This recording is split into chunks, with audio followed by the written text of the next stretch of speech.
इस समय मैं वर्तमान में ओरछा में हूँ, मध्य प्रदेश में। ओरछा राजा राम सरकार की ये नगरी है ओरछा, मैं यहाँ पे हूँ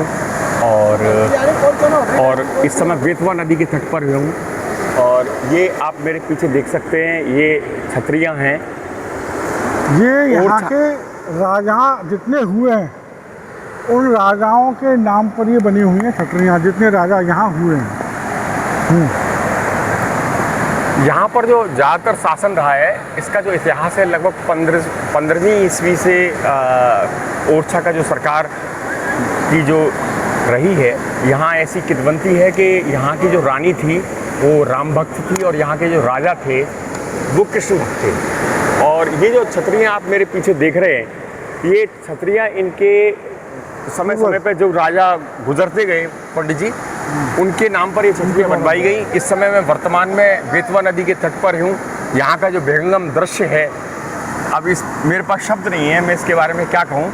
बाकी मैं इतना कह सकता हूँ कि बुंदेला राजाओं का यहाँ अत्यधिक समय में शासन रहा है।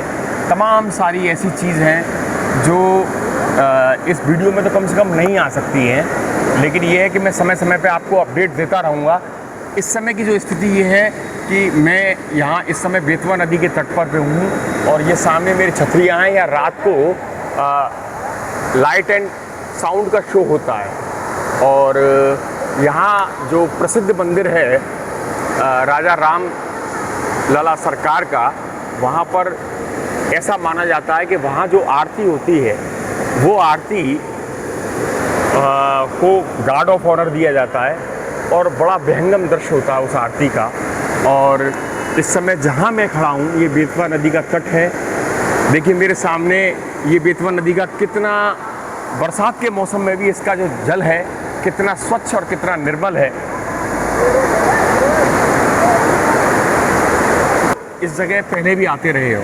हाँ। तो पंडित जी, आपको इस स्थान के बारे में और क्या आपको जानकारी है? वो भी ये नगरी ऐतिहासिक और धार्मिक दोनों चीज़ों को समेटे हुए, दोनों को इनका ये धार्मिक और ऐतिहासिक दोनों का समावेश है। इसमें दोनों का समावेश है। इसमें आपको ऐसी तमाम सारी कलाकृतियाँ, यहाँ के जो महल हैं, मैं कल आपसे दोबारा मुखातिब होऊंगा।